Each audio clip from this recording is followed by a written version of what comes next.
Hello, Corvo. Your life has taken a turn, has it not? The Empress is dead. Her precious daughter Emily is lost somewhere in the city, and you will play a pivotal role in the days to come. For this, I have chosen you and drawn you into the void. I am the outsider, and this is my mark. There are forces in the world and beyond the world, great forces that men call magic. And now, these forces will serve your will. Use this newfound power. My gift to you.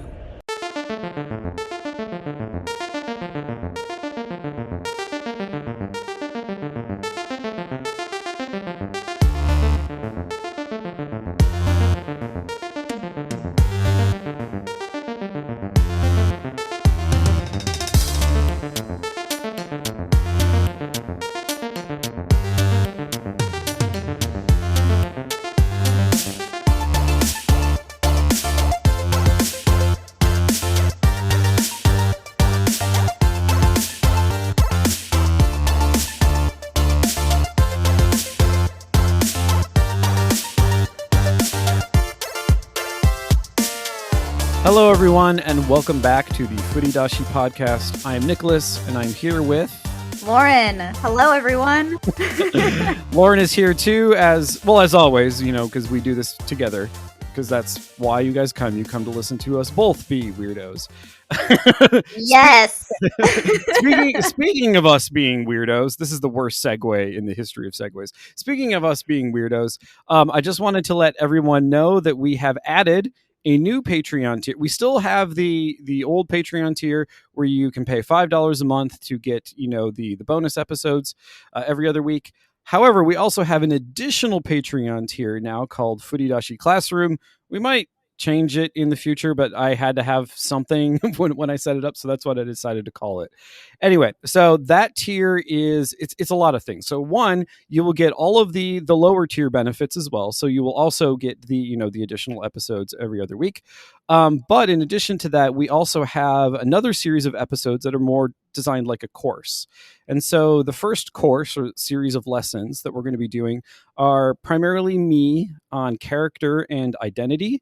And so I'll be going through a series of various game examples. The first one is about SOTOR and about the so-called the paper doll system that exists in role-playing games and how that's sort of got a broader, ideology underlying it. That will be sorry, we're recording this at a weird time. that episode will have gone out as a bonus, so that way you can have it as, it's a little sample, like, those it's like going to Costco. There are many things at Costco, but there are only a few things that are sampled. But the sample things are always very delicious, and you should try them. I don't know why I'm making this comparison. Anyway, the point is, so there is a series of lessons that you can listen to. They are also recorded as podcasts. But that tier will also give you access to our Discord server where you can come and interact directly with Lauren and myself, ask us questions about, the various episodes that we put up, interact, like try to work out thoughts, tell us why we're wrong. We'll tell you why you're wrong. We'll get in horrendous arguments, but then we'll have a cry about it and everything will be fine and we'll all be better human beings as a result. So that is the new tier. If you're interested, go over to patreon.com/Furidashi for that and more. But that's not what we're talking about this week, although I did have to do our version of the Raid Shadow Legends ad. Yes. So for us rather than for us. No, I am really excited to finally be able to offer this to you guys. This is kind of the secret thing that we've been talking about with Secret Squad for what we really wanted to bring out into the world. And it's always about, for me, making kind of the biggest impact on people's lives, but reaching out to everybody for that. And something that's been, kind of going in the back of our heads is, why do we do this and how can we better serve the community and hopefully build one? So having that Discord server where we might have horrendous arguments or you might just pop in to say thanks, that would be cool too. Yes. Anyone who has already originally signed up for the Patreon episode, if you're listening to this, or you're already our patrons, you have already been grandfathered in. And as we work to get this Discord server together, you guys will already be there. But for everyone new, this tier is going to be $15 a month. Yep. And it is going to be such a steal once we get all of the content on there, because you will have practically lifetime access, right? As long as you are subscribed Yeah. to all of the course content. So we would love to have you guys grow with us and get onto the Discord now to kind of tell us what we should talk about in these courses. Whatever you want to learn. I mean, we have a laundry list of topics. So it is very likely that what you listeners want to us to talk about like today will absolutely be influenced in the Furidashi classroom going forward.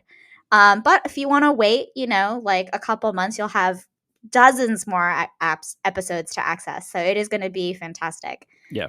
Either way. So that's my little hawk too, because we're both super passionate about it. And I didn't want to interrupt Nicholas's ad there. It was very, very well done. I think we all need to just go into radio marketing. Screw my full-time job. What is this?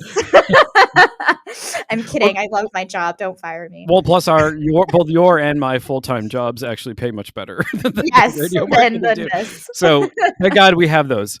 But in the spirit of being sort of like more forthright with sort of like not just like presenting arguments to everybody, because we're still going to do our usual thing where Lauryn and I chat about like important issues or topics that we think you all want to hear about.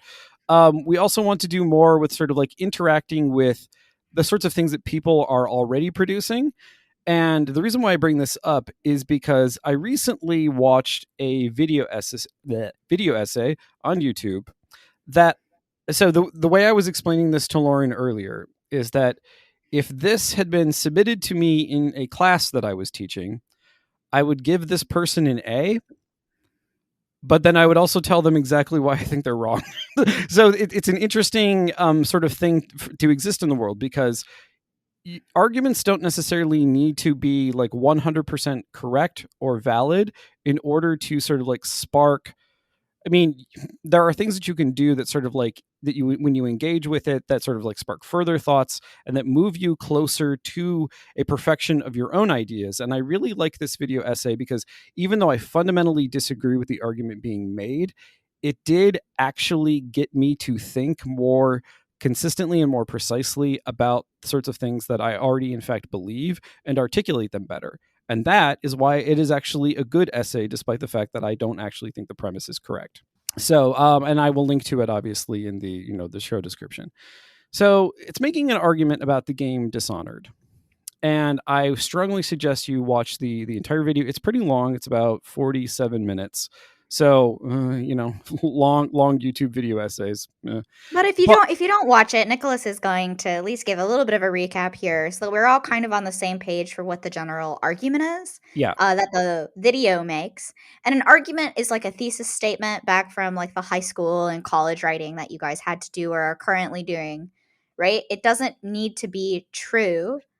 It just needs to make a point, right? It's not even that it's not true. It's that it's touching upon something, but doesn't quite grasp it fully. That is actually the fundamental problem. Right. So let's go ahead and recap that. Okay, so the video is about Dishonored, the original Dishonored, and it's about the communist subtext of the game and the way in which it generally addresses the issue of class struggle. So, if you've never played Dishonored before, as I hadn't until yesterday, because I actually played it yesterday for many hours. So what happens is at the beginning of the game, you're this guy Corvo, who is one of the like elite guard for the Empress, and this isn't really a spoiler. It happens literally at the beginning of the game. Like at the very beginning of the game, the Empress is murdered. Her daughter is abducted. And you, as Corvo, are framed for the murder of the Empress. And then all of the events of the game that play out thereafter sort of revolve around this central fact. Now, the thing about Corvo's position, so Corvo starts off the game as part of a member of the elite in society. So not necessarily, I mean, he's not a rich character, but he's definitely of a particular social class that he then falls from as a result of being framed for this murder.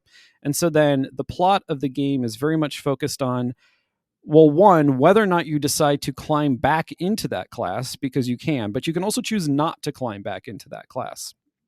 In other words, you can help the people who are also part of the elite of society, but who have been outcast as a result of all of these events. themselves and their struggle to get back in. They're referred to as the loyalists.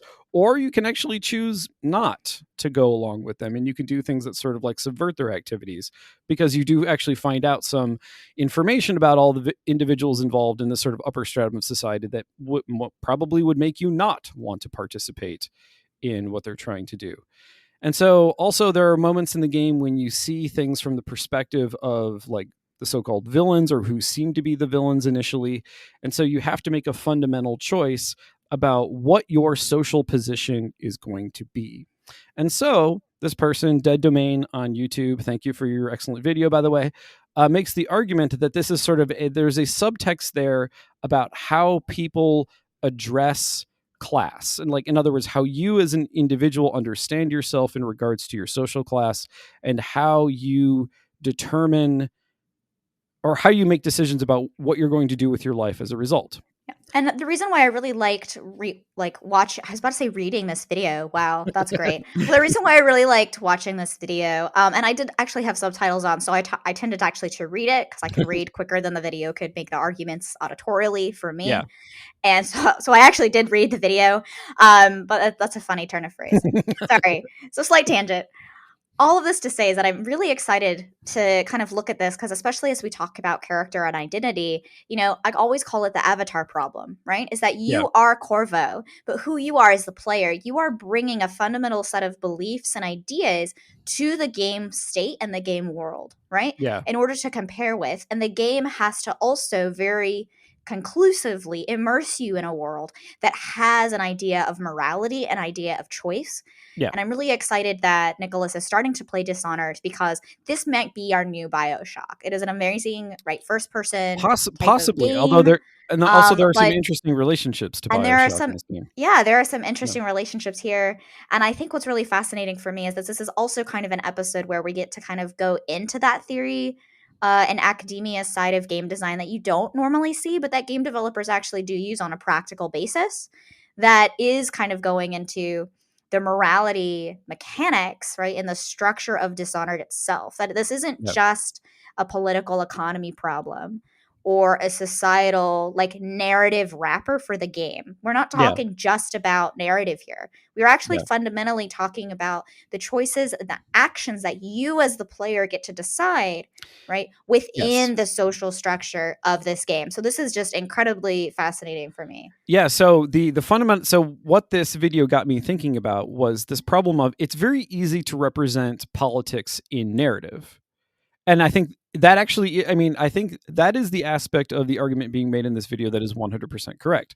Like, there is a presentation of class consciousness in the game. I do not disagree with that at all. Here's the problem, though. Is the game, so the way I phrased this when I was talking to Lauren earlier is, there's a question that needs to be asked: what is the political economy of the gameplay? So you can have the political economy of the narrative, its world, the choices that you're supposed to make relative to sort of the political situation that your character is put in. But then there's this question of, what do the actions that you are permitted to do in game, what do they signify? And that is, I think, an unanswered question in this video. And if you do answer that question, I think it actually undermines the argument being made. Yeah, and that's I don't know, and that's always the struggle actually in video game development, is that when we look at the gameplay of our games and the choices we choose to include in those games, right, and the mechanics and the storytelling, or even the storytelling kind of derivations we have, right? Like, the story starts out one way, and then as we play the game, we realize we need to change the story because players aren't going to be able to make those choices. And this definitely comes down to a lot of those more, I don't want to say moral choice games, but it comes down to more when you have hey, it's like the, Batman Forever problem. Do you save the girl or do you save Robin? You can't save both in video games. Or you're the secret, guy and you actually somehow figure out that you can save both. Or you remake your entire franchise's ending, Mass Effect 3, and now you get both. And I think that that problem, right, is something that we struggle with kind of not like daily, right? I mean, I'm not that would be really intense if I was struggling with this problem every day. But I do think that there is a specific example that you can give us, Nicholas, right in Yeah. Dishonored, to kind of break down fundamentally, like, here's the choice that the society of Dishonored, right, like within the framework, gives you, that it's this. But then as the player, right, does that actually match the, say, Yeah. political economy? So the thing that I fundamentally object to in this particular argument is that the subject position that you are put in as the player is fundamentally an individualistic one. And this is true of basically all first person games, because that is sort of like the way in which the perspective and the gameplay situation that you are handed, like that's the typical way in which those things are done. And I'm not faulting the devs for doing that, because they're just like reproducing first person shooter ideology writ large. But where that becomes a problem for talking about sort of a communistic or a socialistic ethic in the game is that, strangely, in order for you as Corvo to be this like super powered individual with like, you know, magical abilities at one point, but also like just the greatest fighter who has ever lived in the face of everything, that is actually fundamentally antithetical to a socialist subject position. So much so that, like, if you think about the way in which the missions are structured in the game, every time you are brought in to do something, it's precisely because your allies are basically helpless to do it for themselves. So rather than, you know, think about it like the way in which this would actually work in the real world. Like if you wanted to build solidarity with other individuals, you know, you have to like mobilize people. You have to get as many people on your side. You have to like leverage everyone's talents so that way everyone's contributing. And so in that system, you, in a more socialistic subject position, you are a part of a whole, and the whole is greater than the sum of its parts.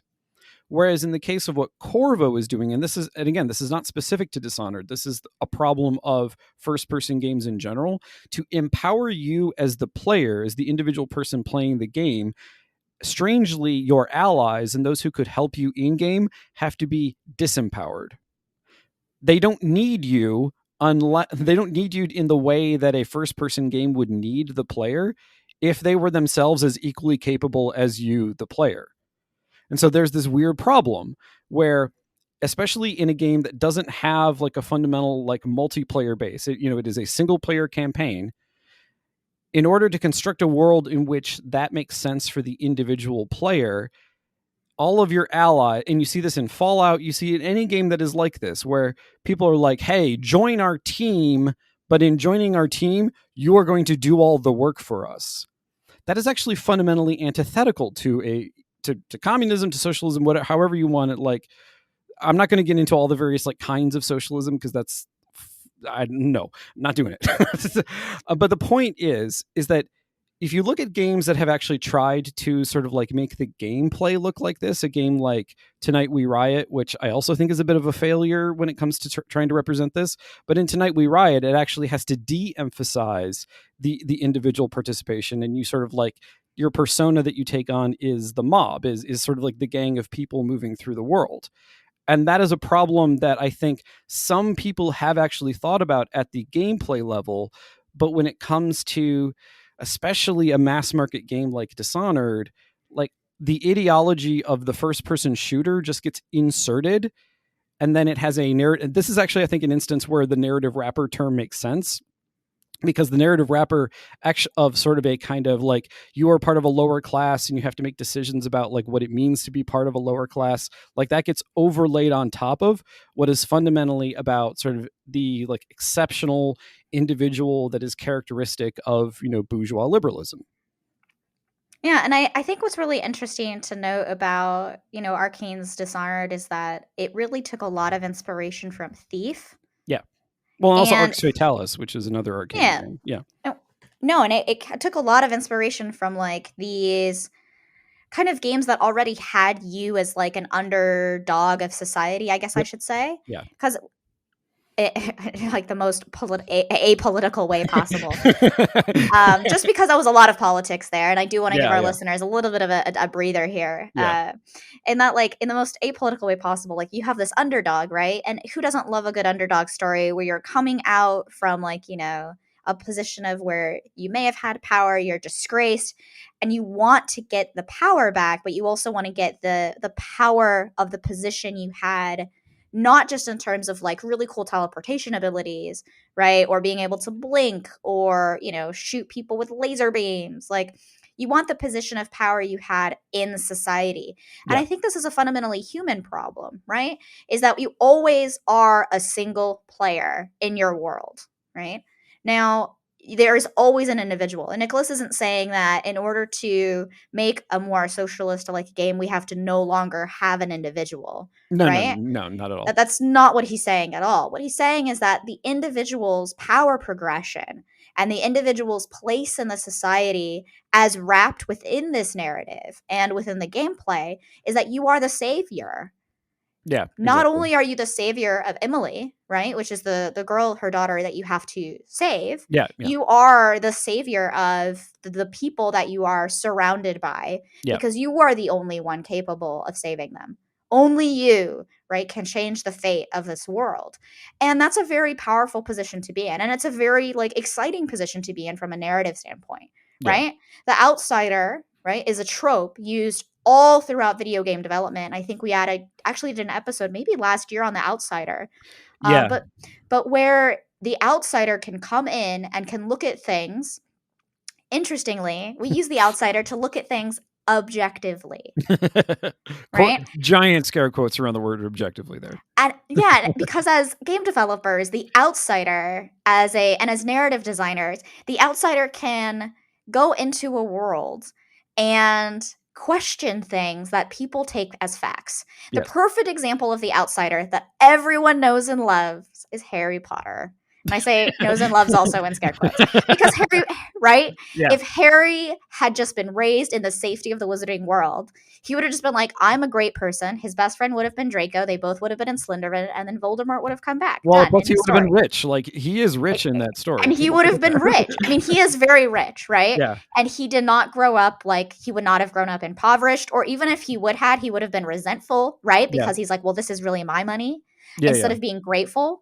You see, there's a lot of things narratively that with an outsider kind of trope just happen from being an outsider. Having been an outsider most of my life, like I was always the new kid, Yeah. I very strongly identify with people, right, who have ever been displaced, who have ever felt like they do not belong, do not have a home.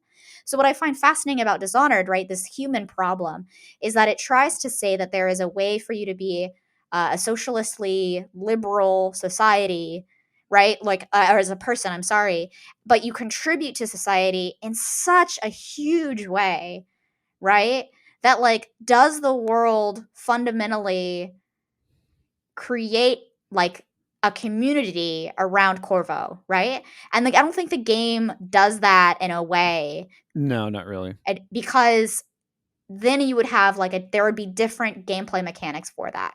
Right. So to break that down, for example, right, you are the individual, you're a power progression, you're assassinating people or saving them. Yeah. Morality, chaos. Well, no, I mean, and that is okay. Don't kill people, right? Hold on. Yes, But instead, it's not like the people that you save, right, now become a part of your base of operations. And now suddenly, like, all of your powers get a bonus the more people that are in your collective. Yeah. Right? Yeah. Now, if your commune grows and the people around you are stronger, well, now that the entire world is affected because your like home base is expanding, like that is an idea, right, of the collective. Like I'm already using the word collective, right? Yeah. Because of all of the social dynamics that are happening. So I just wanted to kind of break that down. That those are the considerations, right? If that I was trying to make a socialist communist argument, you would have a commune of people.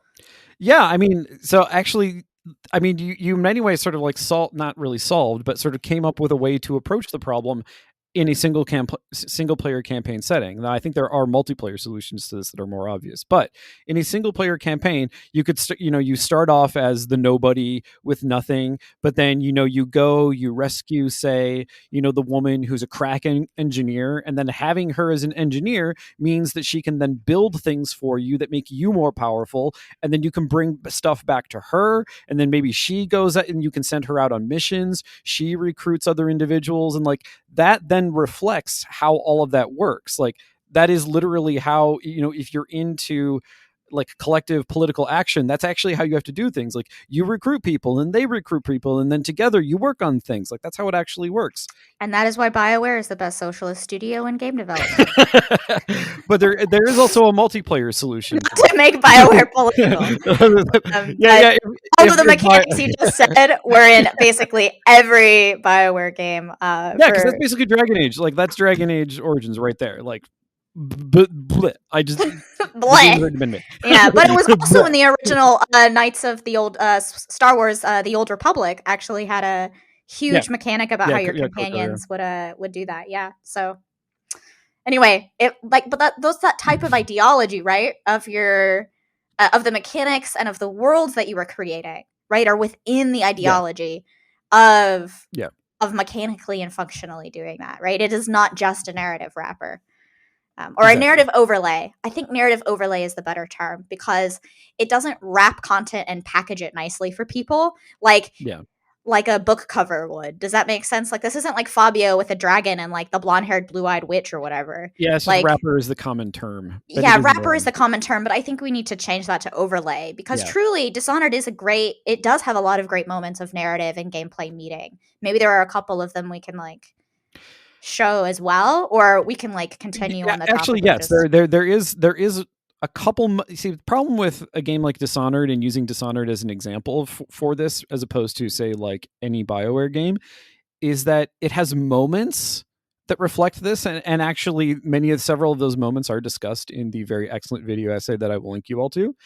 But the problem is they're just moments. Like the basic structure of the game does not reflect this. So for example, there is a moment in the game where you play / experience the opening scene of the game in which the Empress is assassinated from the perspective of a different character. In other words, you see it from both sides and you see the choices I'm trying not to spoil it, so I'm describing this as vaguely as possible. So you see it from both perspectives, and also in knowing a little bit more about that character's backstory and their life, you see how the position society has put them in, just in the same way that the position Corvo has been put in, causes them or sort of like pushes them to make certain choices in life that end up in these like, tragic and or like difficult situations that they find themselves in. And so that is actually a good example of a moment when you start to see things in more collective terms by looking at it from multiple perspectives. But it's a moment. It is not like the fundamental core of how the gameplay works. In other words, you're not constantly shifting back and forth between, there is a game you could possibly make. I actually can't think of an example of this, but hypothetically, you could make a game that centers around one particular event or like a short series of events, but you play that series of events from the perspective of each individual who is involved. Like that is another, aside from like, the base building system that, or like sort of like, let's build out the party that you see in BioWare games. That would be another way to approach the collective problem by actually like giving you the perspective of multiple individuals in the same circumstance. So, but then that leaves us with, well, then what is Dishonored trying to say? Or rather, what does Dishonored say to us about like the individual player and sort of your avatar in game, perhaps despite itself? Like if it's trying to make this argument about like class consciousness and it doesn't quite do it, well, then what is it actually saying to us? So the thing that I would respond to the particular individual who made this essay is that, like, okay, I'm going to get back into sort of like the theory, so apologies, everyone. But Marx already deals with this problem, which is that like there is no uniformity of the lower classes. The lower classes themselves have like fractures within them. And the reason why those fractures exist is precisely because of exploitation. There are people within the lower classes who may be exceptionally gifted or have a particular talent that those with capital, those with wealth can exploit for their own benefit. And they exploit them by sort of like picking them out of that lower class and elevating them. And Corvo is actually an example of this. Corvo, and also the other character that I mentioned earlier, who I'm not going to name because it's a spoiler, like they were both pulled from a lower class and elevated into a higher status because it was beneficial to the people who were empowered to do so. And you see that even at the beginning of the game. The reason why even after Corvo is imprisoned for supposedly murdering the Empress, he is broken out by the first group that you get attached to because they want to exploit his abilities for their benefit so that he can put them back in power.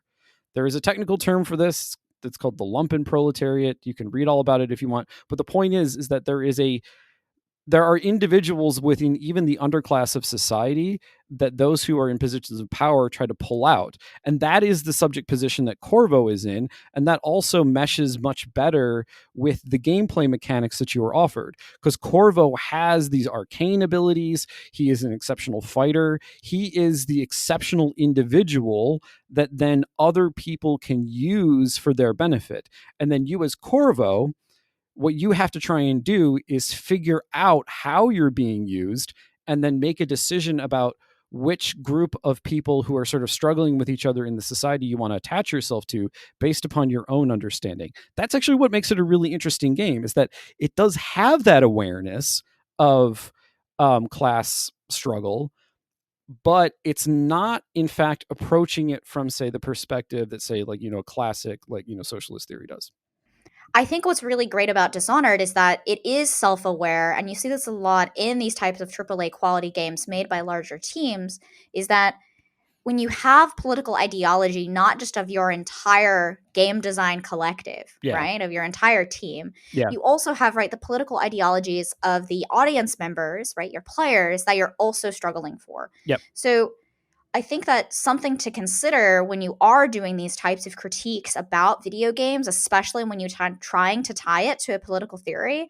Yeah. I could easily just as make a same dead-end argument for the capitalist and liberalism in Dishonored as well. Yeah. Because the exploitation of the exceptional individual in capitalism is rampant. Yes. And so I could actually say that siding with a certain faction in Dishonored actually encourages more capitalistic behaviors of the player and the capitalist society at large. And I think that I'm seeing Nicholas's eyes light up because he just loves arguing in theories. Yeah. But I mean, that's true, right? And I think that Dishonored is an incredible game because you live for those moments that you remember.